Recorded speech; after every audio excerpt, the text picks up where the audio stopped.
Welcome to Human Risk, a podcast dedicated to the understanding of human behaviour as a risk. Here's your host, Christian Hunt. Hello and welcome back to the Human Risk podcast.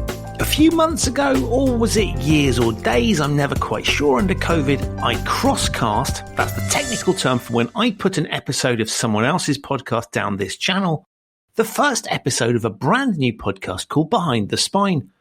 Hosted by my friend Mark Heywood, it's a podcast targeted at writers that deconstruct narrative and genre and helps them find inspiration in unusual places.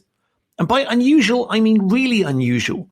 In his first series that has just come to an end, Mark has interviewed guests as varied as an intimacy coordinator, that's someone who helps actors when the script requires them to get, well, intimate, a director of the Royal Photographic Society, the Archbishop of Westminster, and a country music singer. He's explored the storytelling and narrative inherent in what all of them do.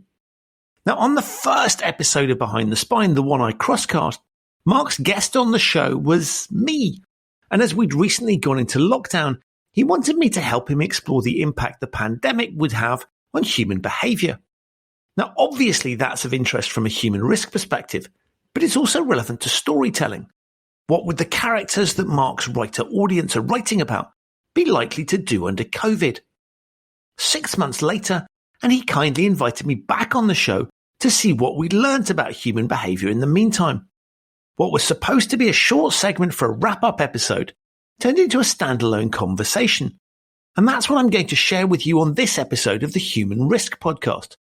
Once again, what's relevant to writers as they try to depict the fictional world is also relevant to those of us trying to understand the realities of human risk in the real world.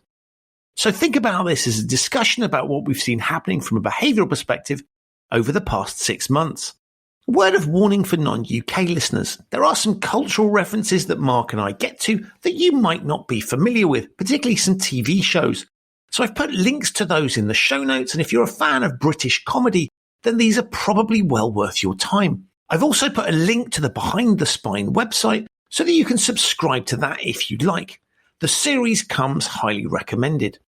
So for this episode of the Human Risk podcast, I'm going to step away from the presenter's chair and microphone and slide gently into the guest hot seat and hand you over to Mark Heywood of Behind the Spine. Normal service will resume very soon on this channel, but I hope that many of the things we talk about will be of interest to you, my loyal Human Risk audience here, as well. Thanks for listening. Enjoy the show.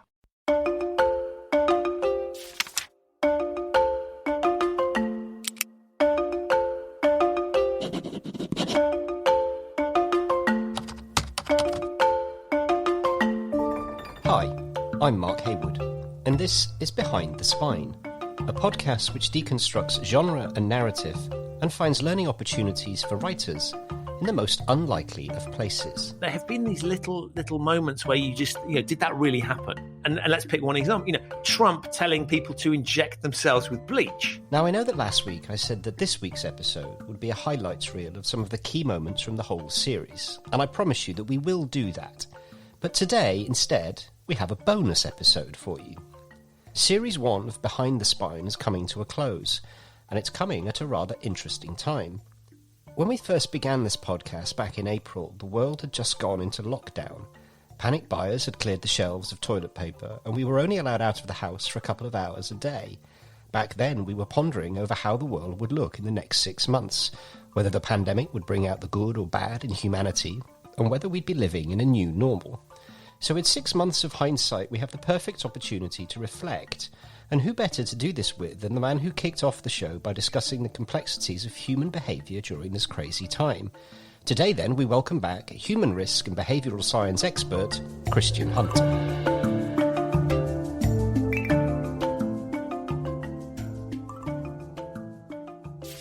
Chapter 1. A Convenient Narrative. When we first spoke to Christian, he suggested a number of ways in which our behaviour would change during lockdown, and as the reality of life under lock and key has played out, we can see that he was pretty much entirely correct.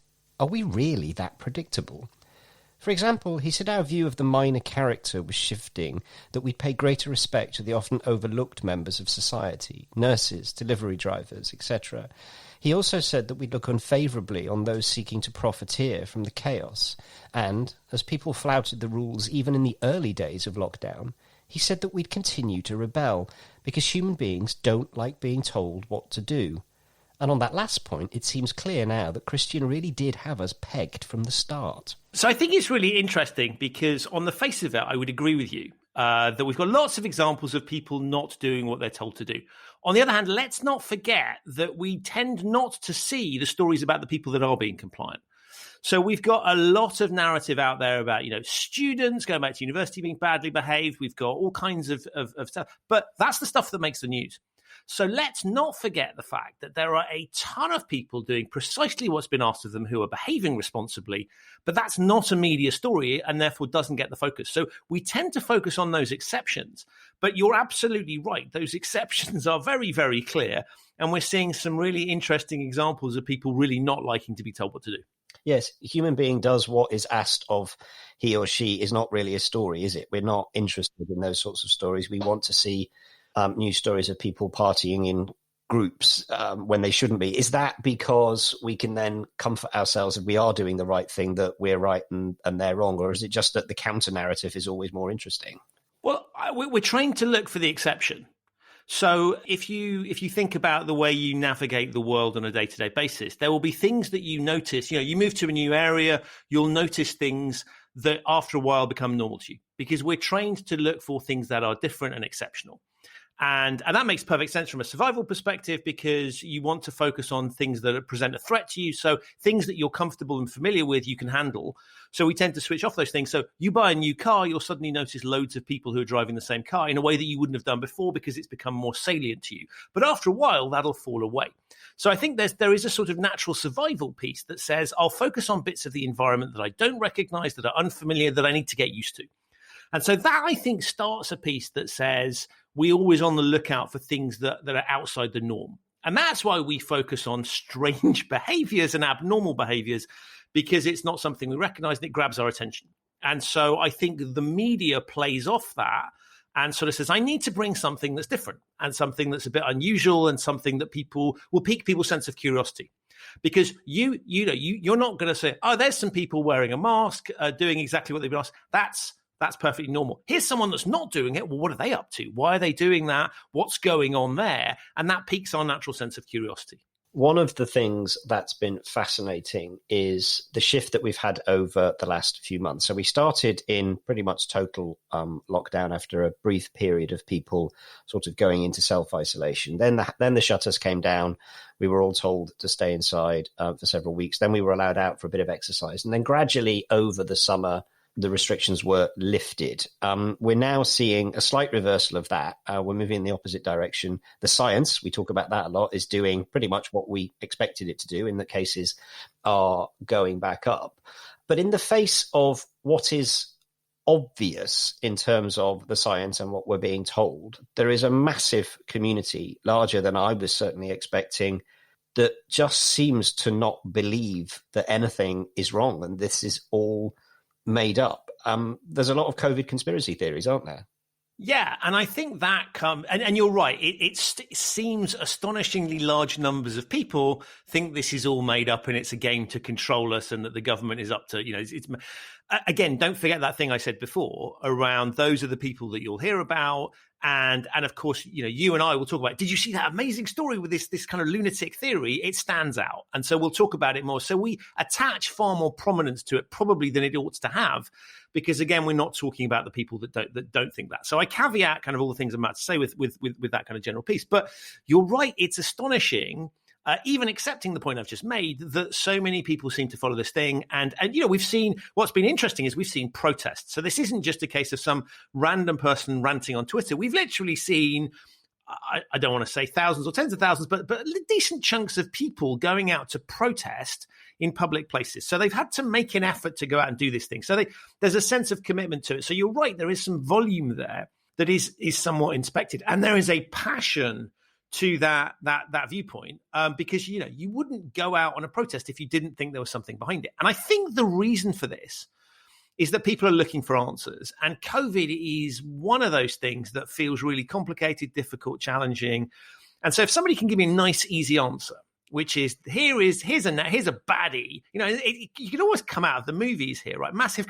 Here's someone evil trying to. I mean, Dr. Evil from Austin Powers, probably sort of thing he would do, right? Come up with this killer, and it's all a big joke, and we're being laughed at because we're being massively manipulated. And I think it's a really convenient narrative for people that sort of want that convenient narrative and who maybe don't want to exercise critical thinking, aren't used to it, whatever. And you could sort of see a world where if you see enough of this stuff, maybe you do think you're the odd one. And I think this is really interesting where things like social media come into play and the sort of echo chamber piece. If you start to see enough of these things and you don't have the capabilities or the counter narrative, or you don't think to challenge it, or you quite enjoy the fact that there's this conspiracy, it makes life nice and easy to explain, then it's an easy thing to grab hold of. And I think, you know, there's been a lot of parallels drawn to 1930s Germany. And I kind of think it's been interesting to see how can people think like that? Well, you go, well, actually, you know, there are small baby steps along the way. I don't think they wake up one morning and go, I've been convinced there's a conspiracy theory. Drip feed enough quote unquote evidence and you can get them there.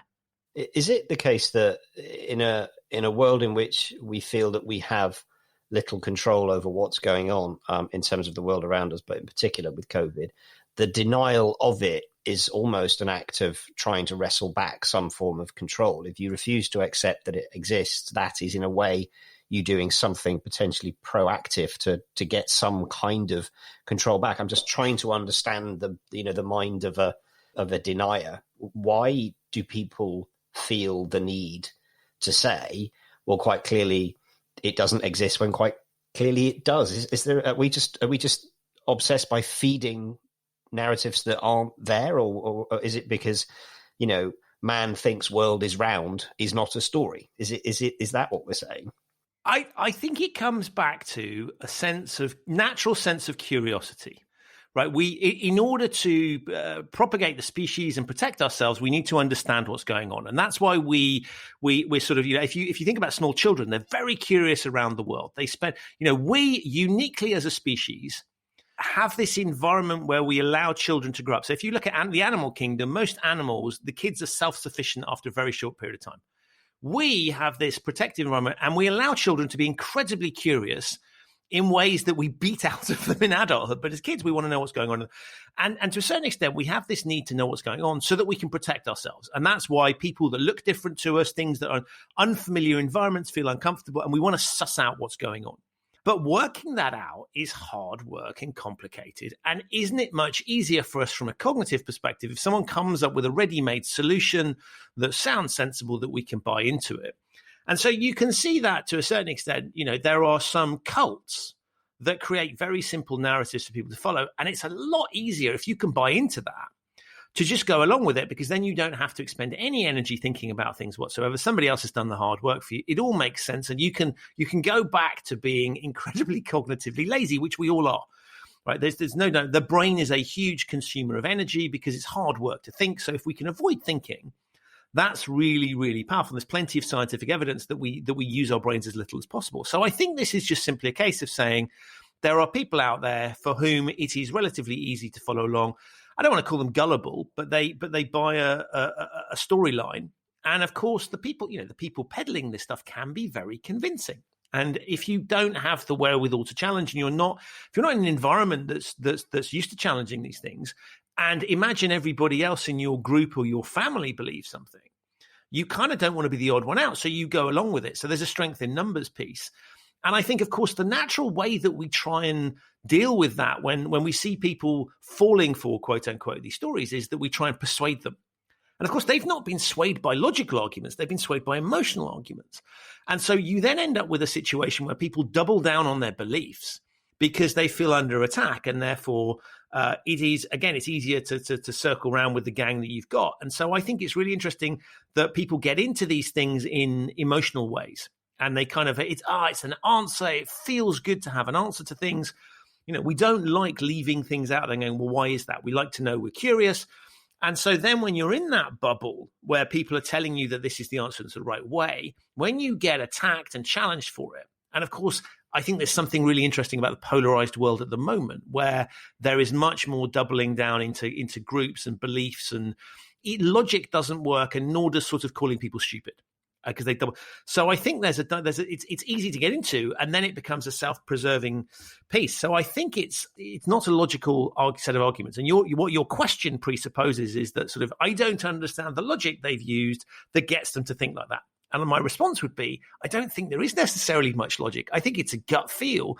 This feels like a really nice place to hang out because then I've had my question answered.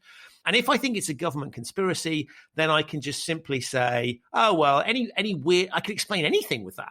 It's sort of if things improve, they've decided they don't want to control us quite as much. If they double down on the sort of lockdown piece, they're getting more aggressive.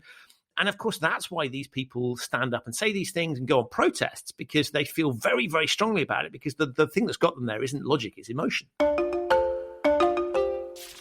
Chapter 2, Beyond Parody. During our conversation with Professor Lewis Dartnell about the pandemic, we referenced Rutger Bregman's book, Humankind, A Hopeful History, which suggests that humans are innately good. This pandemic has given us the perfect chance to test that theory. To Christian's point, the stories of compliance are obviously underreported, but there have also been plenty of actions to counter the innately good narrative. In fact, some of what's unfolded has seemed so bizarre and far-fetched, it wouldn't even ever cross the mind of a writer.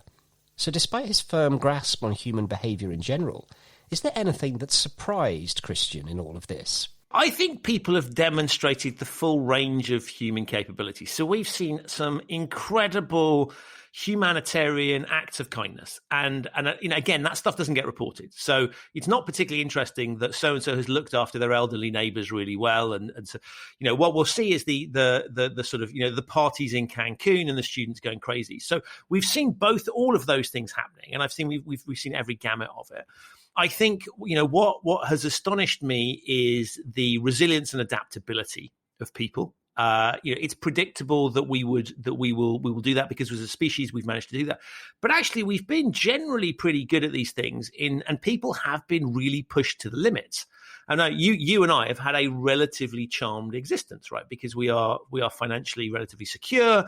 We have all the sort of basic needs that we want. So it's less of a kind of challenge than people that are living in very cramped conditions where they're genuinely worried about their financial. And I think, we haven't seen mass rioting, at least not on the COVID issue. But what I think is interesting is that we have seen some really extreme examples, in terms of leadership, where I think we've seen some brilliant bits of leadership that I wasn't expecting to see. I mean, some politicians have done phenomenally well. If I look at, the clarity of leadership from somewhere like New Zealand, and of course there's this narrative of female leaders doing particularly well. I have yet to find the exception to that. And then we've seen some male leaders doing particularly badly. And so I have been probably not surprised by the general direction, but there have been these little moments where you just, did that really happen? That was astonishing. And let's pick one example. Trump telling people to inject themselves with bleach is beyond, and I think we've gone beyond parody in some respects. I mean, I really pity some of the sort of the comedians, because if you're trying to write something like The Thick of It, you're going to really struggle in this sort of environment because it's gone way beyond where you'd be. But we've seen some fascinating. I actually think there's been some amazing creativity on display. And I love some of the people like Sarah Cooper, who, if you had said to me 6 months ago, well, there's going to be someone and they're going to basically, use Trump's voice and they're going to do sort of, act it out, I would have thought that was a strange dynamic. So I'd like to focus on those aspects of it and say that, there's been tremendous bravery. But I think from a creative perspective, I've loved watching that stuff, because I think it's really, people have had to innovate and do interesting things in that space. I think we've seen some really amazing business models that have come out of it. So I think human adaptability is probably the thing that I want to focus on, rather than worrying too much about hasn't person X or person Y been awful. Because one of the things I think is we all think we've had a shared experience, but we haven't. And you and I are relatively similar demographic. We've had very, very different experiences and different approaches to it. So I think it's been sort of fascinating to assume that we've all been through a comparable experience. We haven't. Every single person has had their own experiences and their own stories. And so when I look at the totality where I think we're probably, in some respects, in a much better position than I thought we'd be in, because I thought society might degenerate a little bit. On the other hand, I think there's been some some awful stories out there as well. So I don't think I necessarily want to conclude that I've learned a massive amount around, one individual aspect of human behavior, but there's just been all of these examples of things and lots of individual stories that have made me smile and cry, and sometimes both at the same time. The point you make about parody would be an interesting one for the audience of writers and writing professionals. Spitting Image is back this autumn after a pretty lengthy hiatus. It's not been on our screens for ages. For listeners who may not know what it is a satirical parody using puppets who are pretending to be famous people. It was on for many years. It was a big hit in the 80s and early 90s. It's now back. At first, I was thinking, wow, what a great thing that is. What a great opportunity. I'm kind of really glad I'm not a writer on it, to be honest, because the point you made is right. Like, I think we're beyond satire and parody at the moment, just because you couldn't make up stuff as good as the stuff that's happening, not just in everyday life, but on, our politicians, our government, politicians all over the world. That press conference where he said pretty much to his chief scientific advisor, I think there's something we can do with light, getting it inside people, and, like actively encouraging people to consider injecting bleach. If I'd have written that, you'd have gone, look, maybe it's time to have another day job, Mark. That's just crazy. I'm really glad I'm not on that show, because I think it's really, really hard. I wonder are we redefining satire? We might be, because we just don't know where the line is. The line shifted so much over the last few months. Yeah, and that's a really interesting example, right? You wouldn't put that in satire for two reasons. One is it's so absurd and so ridiculous that people would go, well, you pushed that, you've taken it too far. But the second thing is you wouldn't from a health and safety perspective, right? You've been, and so there are sort of limits of decency, of comedy, of plausibility, all of which have been breached by the real world that you would struggle with in the sort of fictional comedic world. And so I think we just have to find a different way to respond to this. And that's what I'm really taken by the things that we're seeing on TikTok and social media. And so you've got, Michael Spicer's The Room Next Door is a way of dealing with that, where he's, he sort of is saying, well, how can it's interesting because he's helping to explain that. Because there's a nice narrative of there. The reason we've got this weird stuff being said is that there's someone's whispering this to them, right? There is so I quite like that. And I don't know if you saw his recent piece where he's kind of taken that even further, where there's the room next door, which is him, it's kind of briefing the politician what to say, and he's discovered there's a second room next door. I don't know if you saw this. No, I've not seen that. He basically is briefing the politician, and then he hears his own voice. And the politician is listening to that other voice. He's like, there's another room next door. And he's taking this to sort of Twilight Zone territory. I think in part to stop himself running out of material, but also because it's an acknowledgement that the world really has gone so weird that even his little construct doesn't make sense. So I just think it's going to be amazing to see how people handle this piece. And I think, there's been some interesting shifts around. If you look at Trevor Noah, he has taken his show to a really serious place. So he's kind of moving into John Oliver territory and then some. And I think we're seeing a lot of people, the boundaries of satire and serious commentary are getting blurred somewhat in ways, I think. So I wonder whether the answer to your question might not be that genres aren't going to be so tightly defined. And we don't seem to have an issue with kind of combining serious political comment with a little bit of comedy in a way that you might have differentiated before. And so I see a lot of those shifts there. And that might be in response to the thing you're outlining, which is this is so weird and so strange. And I can't just, and I think there's a lot more, we've seen a lot more sort of social issues picking up. So Black Lives Matter being the most obvious example, but we also had things like exploitation of workers. So some of the sort of delivery drivers and the 0 hours contracts, and how much are we paying our key workers? And I think we talked before around that, the nature of who's important in society shifted massively. And I wonder with all of those sorts of things, whether we need art forms to respond in kind and to look differently at some of these topics.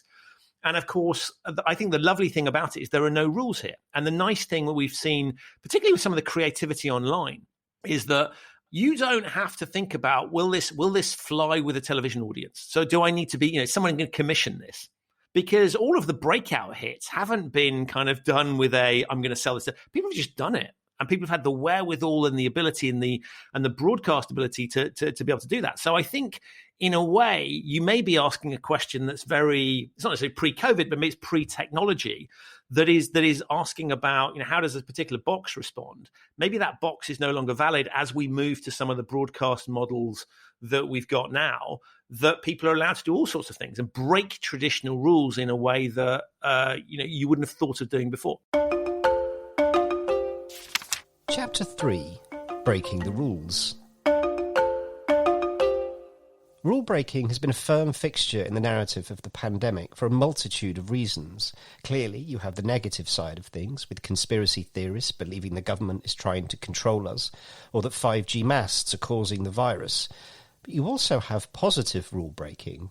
Creativity is flourishing, not just in what content is arriving on our screens, but in the various mediums that it's showing up on. You have bands performing live to audiences on streaming services like Twitch, orchestras delivering masterpieces over Zoom, and stuntmen and women fighting each other whilst in different locations. Ground is being broken. So could we see a permanent shift away from tried and tested methods? Yeah, I as you were talking, I was sort of thinking about the way the arts have shifted over time. So you had very strict rules about what you were and weren't allowed to do. And if you go right back, paintings and the I can't think of the technical terms, but you have to respect certain rules about content and how it's presented. And then if you go, and I always find it fascinating sort of going through particularly the massive museums. I'm thinking sort of the Louvre type size of museums where you can really start to track this stuff. And then you get people like Monet doing what now would be considered relatively small fry, but at the time, outrageous. And who are these people to do these things? And it's always been somebody else's rules around this stuff. And I think we've seen that particularly if you think about a book or a play or a TV drama, it's all defined by somebody else's terms. So, what you can do in the theatre is used to be constrained by there were rules around what you could do, but it was also the physical space and you couldn't do so. And then we started to invent things like rotating stages and maybe in the round. And there were, the sort of things that, and some of them came back from way back when, but there was a shift. But even television started to have its own rules. You had the sort of, and fans of Alan Partridge will recognise the power of the commissioning editor. And then you've even seen with a comic character like that, he's branched out into podcasting. So there's a sort of example of a fictional character even embracing it. But the rules are starting to change, and we can all become our own, producers, content generators, writers, whatever. And I think it's just obvious now we're hugely in control, and we don't need permission from people, either sort of legal permission or literal permission because you need to get onto their channel or their dish. We've all got that ability now. And I think that, people are sort of waking up and going, I'm allowed to do these things. Now, there are still rules around, sort of decency rules. But beyond that sort of piece, you can pretty much do what you like. And I think that's really interesting, liberating. And what I find fascinating is we're putting creative powers in the hands of younger people in a way that would never have happened before. So you would have had to serve your time before you would get published. And nobody's going to put you. And so you had student drama where there was a sort of opportunity, but it never went any further. Now you can have a breakout hit aged. I mean, God, I don't know how long young you want to take it, but you've got that platform. And so I think we're seeing a real democratization of creativity in a way that I just think is fantastic. And we're throwing the rule book out the window. And that's everything from the length of time. So I've seen some great things that are sort of 20 seconds long. There's some stuff I've watched online that you're not going to get me sitting down for 3, 4, 5 hours. Well, you will actually if it's incredibly engaging. So I just think it's an amazing time, and I love this is why I think what you're doing here, really reflecting on what inspirations do people take. We've always taken inspiration from real life to replicate things. Soap operas being the ultimate example, but I think there's just this tremendous opportunity to go completely crazy and do interesting things that you would never have contemplated doing before. Partly because I think the audience is there as well, as you've pointed out. We accept the fact that people do weird stuff. I was shocked last night when I logged on to Amazon Prime and I could watch there was like a 2.5 minute movie. Now, I'd never associated that with it. And I view Amazon Prime as a sort of network, formal, that it goes through a process in a way that YouTube, anything goes on. But Amazon Prime, they had embraced the short, kind of, and I was like, this is really interesting. And I think they're going to get more like YouTube and bring more things in. And the value add will be as much in the curation of these things as it is the barrier to entry piece. So I think there's all these interesting trends happening, some of which are COVID related, some of which aren't, that are going to lead to some fascinating pieces. And I really hope your listeners grab this opportunity, because I think it genuinely, it isn't just the creative community seeing that they can do it. It's the audience is willing to accept it. Yeah. And a good example is a show that's currently on Netflix that started on YouTube. And it's just been brought back. It's being brought back for a third season. Is a show called Cobra Kai, which creatively shouldn't work. It shouldn't. I'd love to know who was brave enough to say yes to that, because what it was basically doing was taking the Karate Kid, following those two characters decades later, but flipping the narrative, and the whole show is from Johnny's perspective, not Daniel-san's perspective, right? And it makes it's so good on many, many levels, but one of them is that it brings a new perspective to the original movie, because you look at that now and go, holy crap, if we had only seen it from Johnny's perspective, that's a completely different experience. And of course, the joy of it is, if you watch Karate Kid as a kid, right, and now you watch it as an adult, you do get a completely different perspective. Now, that was pre-COVID. That was very, very brave. That's simply the way that you're telling the story. In terms of the format that you're using to tell the story, well, there are so many opportunities for people that I do think, never has Scorsese's line, don't worry about the rules, just get on and do it, right, been more true. You can create a new set of content for yourself. Christian, we're going to leave it there. Thank you very much. Just your point about Alan Partridge. This is the end of our first series. We have been recommissioned for a second series, so we will be back, and one of my early guests will be the head of the V&A Museum, so we'll make that point to him about the curation of space, the way that galleries have moved and changed over time, and what he thinks is the future for that kind of space. We'd love to have you back during series 2 at some point. Hopefully the world is not burning by then, but in the meantime, Christian, it's been great. Thanks very much. Massive thank you then to Christian Hunt for joining me on the podcast again. And to recap, what have we learnt? When one side of a narrative is missing, our perception of reality can be skewed. Like the musical Wicked, or more recently the show Cobra Kai, flipping the narrative, seeing the world through the villain's point of view can be a powerful reminder that right and wrong is all about perspective. Similarly, just because the pandemic is a global phenomenon doesn't mean each of us is having a shared experience. We're all going through something totally unique, depending on our circumstances. And the same should go for the characters living through the major events of your story. Human beings are trained to look for the exception. We don't want to hear stories of all the people who are complying with lockdown rules. We like the outliers. Utilise the unexpected to pique the curiosity of your readers. Serious political comment is being combined with comedy to a greater extent than ever before, largely because of the political figures that are doing and saying the most bizarre things. Take this opportunity to stretch your imagination, to be more bold with your comedy. After all, if you think that your joke is too absurd, remember that the president of one of the most powerful countries in the world suggested people inject bleach to combat COVID. And finally, as technology democratizes creativity, the industry has had an opportunity to break ground. In fact, with filming restrictions and limited access to theatres and cinemas, it's utterly essential that it does. Explore new ways to share your story, and while you're at it, as humanity's perception of what's truly important continues to shift, use this time to reflect more deeply on minor characters. Thanks for listening. I'm Mark Heywood. And if you'd like to get on touch, we're on Twitter and Facebook as @BehindTheSpine. New episodes are released weekly. Please like us and review us on Apple Podcasts. It really does help. Next week, then, is a final wrap-up of the series, featuring a series of clips highlighting the best moments and the strongest narratives from the podcast so far. Goodbye for now, stay safe, and keep writing.